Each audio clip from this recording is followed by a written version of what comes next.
بے شک منافقین اللہ کو دھوکہ دیتے ہیں حالانکہ اس نے انہیں دھوکے میں ڈال رکھا ہے، اور جب وہ نماز کے لیے کھڑے ہوتے ہیں تو انتہائی سستی سے کھڑے ہوتے ہیں، لوگوں کو دکھاوا کرتے ہیں اور اللہ کو بہت تھوڑا یاد کرتے ہیں۔ آج ہم انشاءاللہ سستی کے موضوع پر بات کریں گے، کیونکہ سستی جو ہے یہ نفاق کی علامت ہے، اور نفاق جو ہے، منافقت جو ہے، یہ بہت خطرناک بیماری ہے جو سستی سے جنم لیتی ہے۔ سستی کے لیے لفظ عربی میں کسل استعمال ہوتا ہے، اور ہم وہ دعا بھی پڑھتے ہیں نا، اللہم انی اعوذ بک من الہم والحزن والعجز والکسل۔ تو یہ جو کسل ہے، اس کا مطلب ہوتا ہے کہ انسان کی طبیعت دین اور دنیا کے ایسے کام کرنے سے بوجھل ہو جائے جن کے کرنے سے اسے بوجھل نہیں ہونا چاہیے، شوق سے کرنا چاہیے ان کو، لیکن انسان ان چیزوں کو کرنا نہ چاہے اور اس کی طبیعت میں کر کے تھکن ہو اور وہ بور ہو رہا ہو اور اس کا دل گھبرا رہا ہو۔ تو سستی جو ہوتی ہے یہ انسان کی دشمن ہوتی ہے، اور اس سے باہر نکلنے کی ضرورت ہوتی ہے انسان کو، کیونکہ یہ زندگی ہمیں ایک دفعہ ملی ہے نا، بار بار تو نہیں ملے گی، اور اگر ہم نے اس کو میکسیمم اچھے کاموں میں استعمال نہیں کیا تو آخرت میں نقصان ہوگا اور پھر سخت پریشانی ہوگی، اور پھر ہم واپس نہیں پلٹ سکیں گے اور کچھ کر بھی نہیں سکیں گے۔ تو اس لیے بہت ضروری ہے کہ ہم یہیں پر اس دنیا میں ہی اپنی اصلاح کر لیں اور ایسی ساری بیماریوں سے نجات حاصل کر لیں اللہ کے اذن سے، اللہ کی مدد سے۔ تو سستی کی دو اقسام ہیں، ایک ہے عقل کی سستی اور دوسری ہے جسم کی سستی۔ عقل کی سستی کیا ہے کہ انسان اسے غور و فکر میں استعمال نہ کرے، اللہ کی نعمتوں میں غور نہ کرے، ان چیزوں میں غور نہ کرے جو اس کے حال کو یا اس کے ماحول کو اور اس کے زندگی کے ساز و سامان کو بہتر کر سکتے ہوں، ان کی اصلاح کر سکتے ہوں۔ دنیا میں جو قومیں بھی پیچھے رہ گئی ہیں نا، ان کی بنیادی وجہ یہی ہے کہ عقل والوں اور ذہین لوگوں نے سستی کی ہے اور چیزوں کو ایجاد نہیں کیا، اور جو صلاحیتیں اللہ نے ان کو دے رکھی تھی ان کو استعمال نہیں کیا، ان کی پرواہ نہیں کی۔ دوسرے جو ہے وہ جسم کی سستی ہوتی ہے۔ جسم کی سستی جو ہوتی ہے یہ انسان کو نیکی کے کاموں سے محروم کر دیتی ہے اور خاص طور پر عبادت میں پیچھے رکھتی ہے۔ جیسے ابھی آپ نے یہ آیت کی تلاوت سنی کہ منافق جو ہیں جب نماز کے لیے کھڑے ہوتے ہیں تو انتہائی سستی سے کھڑے ہوتے ہیں، اور بس دکھانے کی نماز پڑھتے ہیں کہ دوسروں کو پتہ چل جائے کہ ہم نے نماز پڑھ لی، اور وہ اللہ کو بہت تھوڑا یاد کرتے ہیں۔ یعنی ذکر میں بھی سستی، نماز میں بھی سستی، وضو میں سستی، ہر نیکی کے کام میں سستی۔ اسی طرح جسم کی سستی جو ہوتی ہے وہ انسان کو دنیا میں بھی ترقی سے محروم رکھتی ہے۔ یعنی جو کام انسان کو اپنے جسم سے کرنے ہوتے ہیں، اگر وہ اپنے جسم کو استعمال ہی نہیں کرتا اور محنت نہیں کرتا، مشقت نہیں کرتا، تو دنیا میں بھی ترقی حاصل نہیں کر سکتا۔ نبی صلی اللہ علیہ وسلم جو تھے وہ سستی سے پناہ مانگتے تھے، اور صحیح مسلم میں جو دعا آتی ہے کہ رسول اللہ صلی اللہ علیہ وسلم یہ دعا فرمایا کرتے تھے، اللہم انی اعوذ بک من العجز والکسل والجبن والحرم والبخل وَأَعُوذُ بِكَ مِنْ عَذَابِ الْقَبْرِ وَمِنْ فِتْنَةِ الْمَحْيَا وَالْمَمَاتِ۔ اس کے اور ورژنز بھی ہیں، لیکن صحیح مسلم میں یہ دعا اس طرح آتی ہے، اے اللہ میں عاجز ہونے، سستی، بزدلی، بڑھاپے اور بخل سے تیری پناہ میں آتا ہوں، اور میں قبر کے عذاب اور زندگی اور موت کی آزمائشوں سے تیری پناہ میں آتا ہوں۔ تو انسان جب بے بس ہوتا ہے اور سست ہوتا ہے تو ہر بھلائی سے محروم ہو جاتا ہے۔ ابن قیم کہتے ہیں کہ نبی صلی اللہ علیہ وسلم نے بے بسی اور سستی سے پناہ مانگی کیونکہ یہ دونوں ایک دوسرے کے ساتھی ہیں۔ تو اگر کوئی بندہ کامل عبادت نہ کرتا ہو، مثلا صرف فرض پڑھ لیے، صرف چھوٹی چھوٹی صورتیں پڑھ کے جلدی سے بس سلام پھیر دیا، اور اس بارے میں اپنی اصلاح بھی نہ کرتا ہو، کوشش بھی نہ کرتا ہو، تو یا تو وہ اس پر قدرت نہیں رکھتا، وہ کر ہی نہیں سکتا، بالکل ہی نکما انسان ہے، اور اس کا قدرت نہ رکھنا کیا ہے؟ بے بسی ہے، یعنی ہمت ہی نہیں اس کی، یا وہ اس پہ قادر ہوتا ہے لیکن کام نہیں کرنا چاہتا، اور یہ سستی ہے۔ یعنی ایک تو شخص ہے مثلا بیمار ہے یا بوڑھا ہے یا مجنون ہے، اس کی عقل ہی کام نہیں کرتی، یا مشلول ہے یعنی پیرالائزڈ ہے، تو وہ تو اب الگ بات ہے۔ لیکن ایک یہ ہے کہ پھر انسان سب کچھ ہے، ہمت، طاقت، سب کچھ ہے، لیکن بس کام نہیں کرنا، ہٹ درمی ہے۔ تو اس طرح انسان ہر بھلائی سے محروم ہو جاتا ہے اور پھر شر کی طرف چل پڑتا ہے۔ تو جو شخص کامیاب ہونا چاہتا ہے، پہلے تو آپ اس وقت جو مجلس میں موجود ہیں وہ اپنے آپ سے پوچھیں کہ واقعی آپ کامیاب ہونا چاہتے ہیں؟ اگر کامیاب ہونا چاہتے ہیں تو اس کے لیے سستی کو چھوڑنا بہت ضروری ہے۔ ابو حاتم کہتے ہیں کہ کامیابی کا سبب یہ ہے کہ سستی اور کاہلی کو چھوڑ دیا جائے، کیونکہ یہ محرومی کے اسباب میں سے ہے۔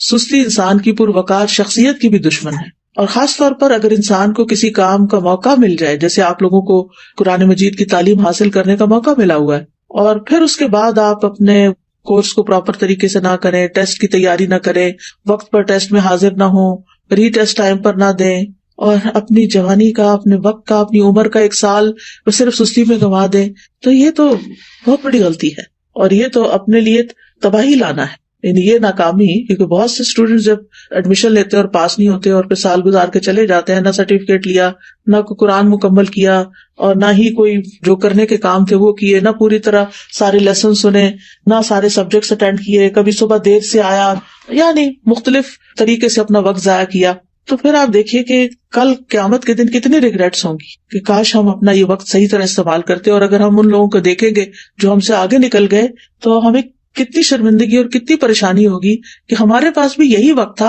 اور ہم کر بھی سکتے تھے لیکن ہم نے نہیں کیا، تو اپنے ساتھ دشمنی کی. تو ایسا شخص کبھی بھی اپنے مقاصد میں کامیاب نہیں ہوتا جو سستی کا مظاہرہ کرتا ہے، اور اس کی جو آرزویں ہوتی ہیں بس وہ آرزویں ہی رہ جاتی ہیں. اور بعض اوقات یہ ہوتا ہے کہ انسان ندامت کے ساتھ ساتھ اس پہ نحوست بھی طاری ہو جاتی ہے. تو سستی کے خلاف ہم نے جنگ کو جیتنا ہے. ٹھیک ہے، ہم نے سستی کے خلاف ایک جنگ کرنی ہے اور پھر اس میں جیتنا بھی ہے. ابن قیم کہتے ہیں جب رات چھا جاتی ہے تو نیند اور بیداری کے درمیان ایک جنگ واقع ہو جاتی ہے. پس شوق اور خوف بیداری کے لشکر میں اگلی صف میں ہوتے ہیں اور سستی اور کمزوری غفلت کے لشکر میں اگلی صف میں ہوتے ہیں. ان دونوں آپس میں آمنے سامنے ہوتے ہیں. پس شوق رکھنے والا شخص سچا حملہ کرتا ہے تو وہ کمزوری اور نیند کے لشکر کو شکست دے دیتا ہے اور مال غنیمت حاصل کر لیتا ہے. پھر جب فجر طلوع ہوتی ہے تو مال غنیمت کے حصے تقسیم ہو چکے ہوتے ہیں اور سونے والوں کو اس کی کچھ خبر نہیں ہوتی. تو جو شخص سستی کا عادی ہوتا ہے پھر آرام پرستی کی طرف مائل ہوتا ہے تو وہ جب اٹھتا ہے تو بھاری بدن، بھاری سوچ اور پریشانی کے ساتھ اٹھتا ہے. اب یہ ہے کہ اس کی وجوہات کیا ہوتی ہیں، تھوڑی سی وجوہات بھی ہمیں معلوم ہونی چاہیے. سب سے پہلی چیز تو نفاق ہے، اور نفاق کی وجہ سے انسان دینی فرائض میں سستی کا شکار ہوتا ہے کیونکہ منافق کی نیت اچھی نہیں ہوتی. اگر کوئی کام کرتا بھی عبادت وغیرہ تو ریاکاری دکھاوے کے لیے کرتا ہے، لوگوں کی دنیا کی سزا سے ڈرتے ہوئے ایسے کرتا ہے کہ اگر نماز نہیں پڑھی تو ماں باپ کیا کہیں گے، وہ گھر سے نکال دیں گے، یا یہ کہ پھر میں لوگوں کی نظروں سے گر جاؤں گا. اسی طرح یہ ہے کہ لیسن صرف استاد کے ڈر سے یاد کرنا، قرآن کے شوق میں یاد نہ کرنا، قرآن سے محبت کی وجہ سے یاد نہ کرنا، ڈپلوما کورس کرنا تعلیم القرآن کا لیکن اللہ کی خوشنودی کے لیے نہ کرنا، صرف ماں باپ کی خاطر کر لینا، یا پھر یہ کہ لوگوں کو بتانے کے لیے جی اس نے قرآن پڑھا ہوا ہے. تو ہمیں اپنی نیت کی بھی اصلاح کرنی ہے اور پھر اللہ کی محبت میں یہ کام کرنا ہے اور پورے شوق کے ساتھ کرنا ہے. دوسری وجہ ہوتی ہے آرام پسندی، یعنی انسان اپنے آپ کو کوئی تکلیف نہیں دینا چاہتا، بس آرام ہی کرنا چاہتا ہے. اور تیسرا یہ ہے کہ بعض اوقات انسان کی جو فراغت ہوتی ہے کہ اس کے اوپر کوئی بڑی ذمہ داری نہیں، کوئی اس کے مقاصد نہیں زندگی میں، تو پھر اس کے لیے کوئی موٹیویشن ہی نہیں ہوتی، بس ایسے ہی ادھر ادھر ہاتھ پاؤں مارتا رہتا ہے اور لگ کے کوئی کام نہیں کرتا. اور صحابہ جو تھے وہ فارغ انسان کو سخت ناپسند کرتے تھے. ابن مسعود کہتے ہیں رضی اللہ عنہ، میں اس بندے کو پسند نہیں کرتا جسے میں بالکل فارغ دیکھتا ہوں، نہ وہ دنیا کے کسی کام میں مشغول ہوتا ہے نہ آخرت کے کام میں، بس بیکار بیٹھے ہوتے ہیں لوگ. آپ نے دیکھا ہوگا کہ ہمارے یہاں کتنا عام ہے، پارکوں میں بیٹھے ہیں لوگ، سڑکوں پہ بیٹھے ہیں، فٹ پاتھ پہ بیٹھے ہیں، فارغ ہیں، بینچوں پہ بیٹھے ہیں، کوئی سگریٹ پی رہا ہے، کوئی باتیں کر رہا ہے، کوئی ٹھٹے مار رہا ہے، بس ادھر ادھر کی باتیں. پھر اسی طرح یہ ہے کہ ایک اور وجہ یہ بھی ہوتی ہے عیش پسندی، خوشحالی، کہ انسان کو جب اور لوگ کام کرنے کے لیے خدمت کے لیے مل جاتے ہیں تو پھر وہ خود کام نہیں کرتا اور اس طرح وہ بیکار رہنے کا عادی بن جاتا ہے. لیکن بہت سے عقل مند مالدار لوگ ایسے دیکھے گئے ہیں وہ کام کر کے خوش ہوتے ہیں، ان کے پاس مال ہوتا ہے، وہ بہت سے خادم رکھ سکتے ہیں لیکن پھر بھی وہ اپنا کام خود کرتے ہیں، اپنی گاڑی خود چلاتے ہیں. اور اگر آپ یہاں پر آ کر آپ دیکھیں تو لوگ ملینئر ہوں گے لیکن اپنی کار خود ڈرائیو کر رہے ہوں گے، اپنا گھر خود صاف کر رہے ہوں گے، اپنا گارڈن خود مینج کر رہے ہوں گے. تو جو عیش پسند لوگ ہوتے ہیں وہ پھر سست ہو جاتے ہیں، اور پھر جب انسان کے اوپر بہت زیادہ سستی آتی ہے تو انسان زندگی کے لطف سے بھی محروم ہو جاتا ہے، کیونکہ جب مصروفیت زیادہ نہیں ہوتی تو پھر انسان بور ہونے لگتا ہے اور وہ بوریت جو ہے وہ انسان کی صلاحیتوں کی قاتل بن جاتی ہے. پھر اسی طرح ایک اور چیز جو بہت سست کر دیتی ہے انسان کو وہ ہے زیادہ کھانا پینا. جو انسان زیادہ کھاتا ہے، زیادہ سوتا ہے، اس سے بہت سی بلائیاں چھوٹ جاتی ہیں. اور پھر اسی طرح بہت زیادہ سونا جو ہے، نیند، یہ بھی انسان کو سست کر دیتا ہے. جب آپ ضرورت کے مطابق سوتے ہیں تو آپ ایکٹیو اٹھتے ہیں، اور جب زیادہ سو لیتے ہیں نا، جیسے ویکینڈ پہ آپ لوگ، بس یہ تو لازم ہے نا کہ ویکینڈ پہ زیادہ سونا ہے، تو زیادہ سو لیتے ہیں تو جب آپ اٹھتے ہیں تو ایسے طبیعت پریشان ہوتی ہے، آنکھیں بوجھل ہوتی ہے، جسم تھکا ہوا ہوتا ہے اور پھر سارا دن کوئی خاص کام بھی نہیں ہوتا. لیکن جو لوگ اپنے ویکینڈ کو بھی، سنڈے کو بھی ٹائملی اٹھ جاتے ہیں، نماز اچھے سے پڑھتے ہیں، اذکار کرتے ہیں، قرآن کی تلاوت کرتے ہیں، اپنے جو کام سوچے ہوئے ہوتے ہیں چھٹی کے دن کرنے کے ان کو ترتیب بار کرنا شروع کر دیتے ہیں، تو ان کا دن پروڈکٹیو ہوتا ہے اور وہ خوب ایکٹیو ہو کے دن گزارتے ہیں. ابن قیم رحمہ اللہ کہتے ہیں کہ بہت زیادہ سونا دل کو مردہ کر دیتا ہے، جسم کو بھاری کر دیتا ہے، وقت کو ضائع کرتا ہے اور یہ بہت زیادہ غفلت اور سستی پیدا کرتا ہے. پھر اسی طرح لمبی امیدیں لگانا، اچھا یہ ہو جائے تو پھر وہ بس سوچتے رہنا، سوچوں میں پڑے رہنا. پھر 8ویں چیز ہے سست لوگوں کی مجلس اختیار کرنا. جب انسان کی دوستی ایسے لوگوں کے ساتھ ہوتی ہے نا جو نکمے ہوتے ہیں تو اس کو بھی نکما کر دیتے ہیں. لیکن اگر آپ ایکٹیو لوگوں کے بیچ میں بیٹھیں گے تو آپ سست نہیں رہیں گے، کیونکہ آپ کو شرم آئے گی کہ سارے لوگ تو کچھ کر رہے ہیں اور میں فارغ بیٹھا ہوں. تو بلند ہمت لوگوں کی دوستی اور ان سے تعلق جو ہے وہ اختیار کریں، کیونکہ ماحول کا جو بگاڑ ہوتا ہے نا یہ انسان کی فکری صلاحیتیں، نفسیاتی، بدنی، ان سب چیزوں کو متاثر کرتا ہے. اور پھر اسی طرح یہ ہے کہ ایک اور چیز، کاموں کو مؤخر کرنا، اچھا کر لیں گے، یہ بھی ایک بہت مہلک بیماری ہے اور شیطان کا ایک حربہ ہے. یہ منافق جو ہوتے ہیں وہ نماز بھی بڑی لیٹ پڑھتے ہیں، سستی سے تو آتے ہی ہیں لیکن دیکھتے رہتے ہیں اچھا ابھی ہے وقت، ابھی ہے وقت، اچھا ابھی اٹھ جاتا ہوں، ابھی اٹھ جاتا ہوں. لیکن پھر کیا ہوتا ہے کبھی نماز کا وقت بہت لیٹ ہو جاتا ہے اور کبھی ختم بھی ہو جاتا ہے. تو سستی جو ہے وہ سراسر نقصان دہ ہے. ہماری عبادات پر اس کا منفی اثر پڑتا ہے، عبادات میں کوتاہی ہوتی ہے، دل سخت ہو جاتا ہے، دل پہ زنگ لگ جاتا ہے، احساس ذمہ داری ختم ہو جاتا ہے. پھر انسان اپنے آپ کو جھوٹی تسلیاں دیتا رہتا ہے، اچھا پھر میں یہ کر لوں، پھر کل چلا جاؤں گا، پرسوں نکل جاؤں گا. غزوہ تبوک اگر آپ نے پڑھ لیا ہو تو اس میں جو لوگ 3 پیچھے رہ گئے تھے وہ کس وجہ سے پیچھے رہ گئے تھے؟ صرف سستی کی وجہ سے، حالانکہ ان کے پاس سواریاں تھیں.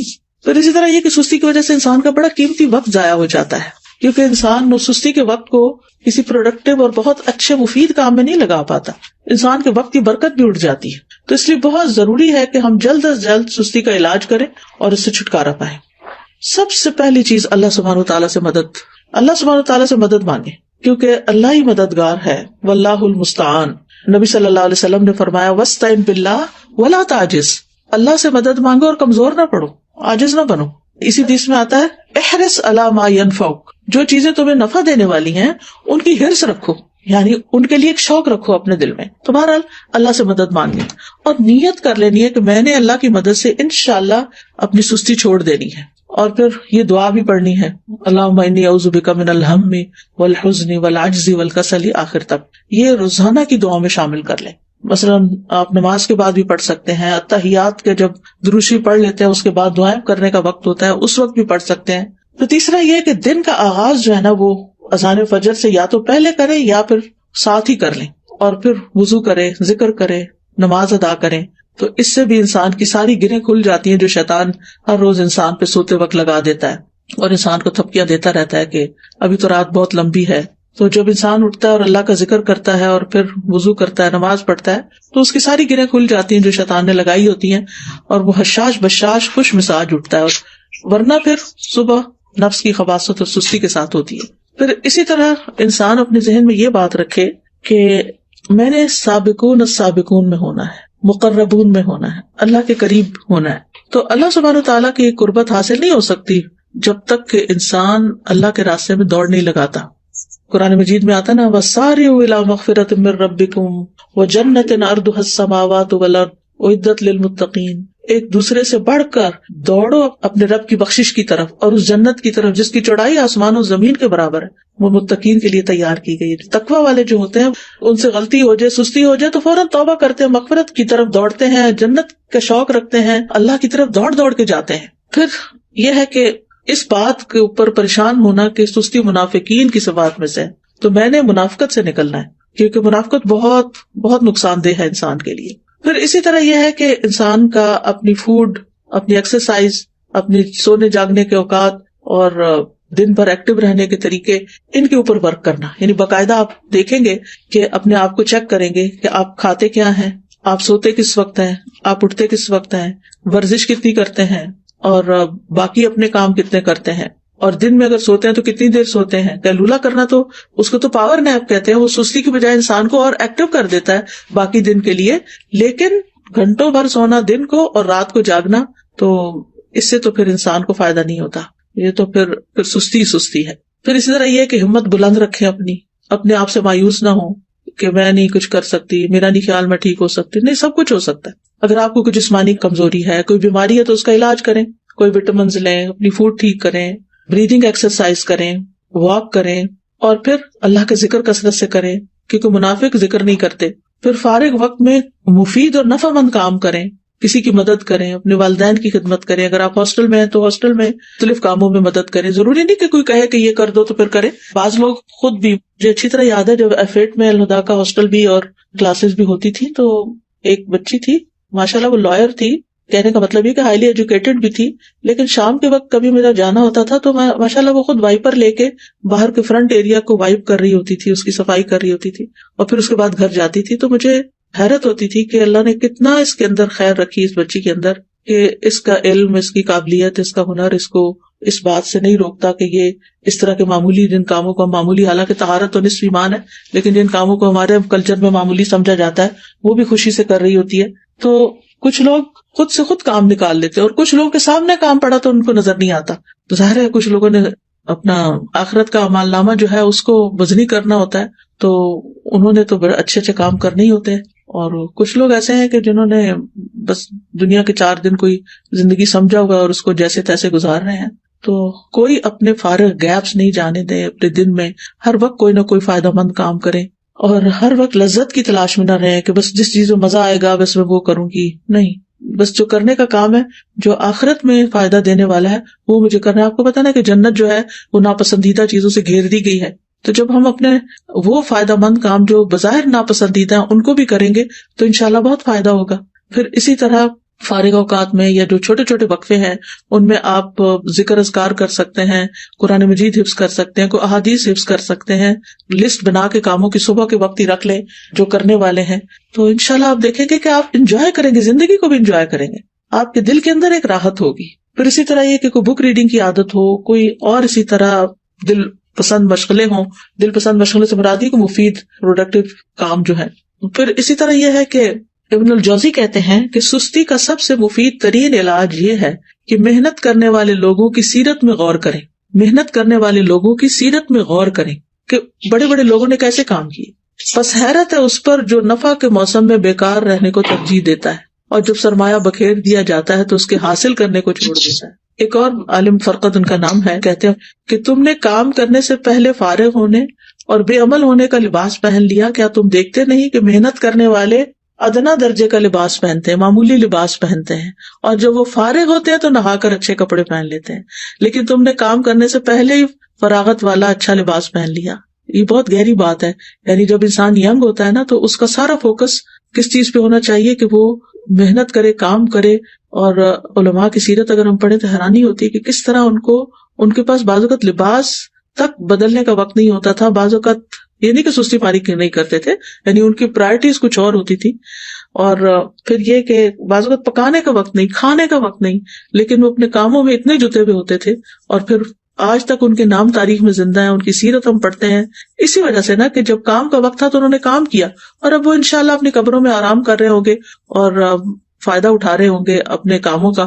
کیونکہ دیکھیں اگر بہت سونے کو دل چاہے نا تو میں اپنے آپ کو کہتی ہوں کہ اس زندگی میں تو کام کرنا ہے نا. اللہ کرے کہ قبر آرام کی جگہ تو وہاں تو سونا ہی سونا ہے، سارا آرام مل جائے گا پھر. لیکن اگر آج کام نہیں کیا نا تو کل پھر آرام مشکل ہے. تو یعنی اپنے آپ سے آپ نے خود ہی لڑنا ہے کہ نہیں، نیت کرنی ہے، ارادہ کرنا ہے، اور کچھ اپنے ٹارگٹ سیٹ کرنے. تو مجھے امید ہے کہ انشاءاللہ العزیز آپ لوگ اپنی اس کمزوری پہ، بیماری پہ قابو پا جائیں گے. میں یہ نہیں کہتی کہ آپ سب بیمار ہیں، لیکن ہم میں سے ہر شخص کسی نہ کسی درجے میں، کوئی 1%، کوئی 10%، کوئی 20، کوئی 50 اس بیماری کا کسی نہ کسی طرح شکار ہوتا ہے. تو اپنی بیماری کو آئیڈینٹیفائی کر کے اور پھر اس کا علاج کرنا ہے انشاءاللہ العزیز. اللہ تعالیٰ سے دعا ہے کہ وہ ہمیں اس مصیبت سے نجات دے اور ہماری زندگی کا ایک ایک دن بہترین طریقے سے گزرے اور ہم بہترین کام کر سکیں. بارک اللہ فیکم.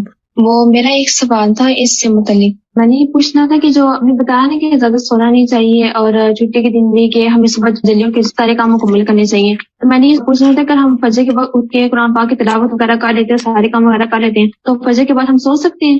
سورج نکلنے تک تو بالکل بھی نہیں سونا چاہیے، لیکن یہ کہ اگر آپ آدھی رات کے جاگے میں ہیں اور آپ نے تہجد پڑھی اور بہت تھک چکے ہیں تو تھوڑی دیر کے لیے نیپ لے لیں اگر آپ کو دن میں نیپ کرنے کا موقع نہیں ملے گا. لیکن گھنٹوں سونا اس کے بعد یہ بالکل درست عادت نہیں، کیونکہ نبی صلی اللہ علیہ وسلم نے صبح کام کرنے والوں کے لیے برکت کی دعا کی ہے، اللہم بارک لامتی فی بکورہا، کہ اللہ میری امت کی صبح میں برکت ڈال دے.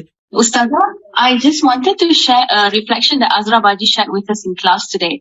So, you're talking about productivity and using our time well, and I thought about productive families. And she said, we have to have the team spirit at home, that when everyone do the assigned task, and at the end of the day, we will end up a happy family and we become helpers to each other. So basically, we are together in this mission. So I just like that reflection because it really shows things start at home, and when you do it as a family, inshallah, as you go out,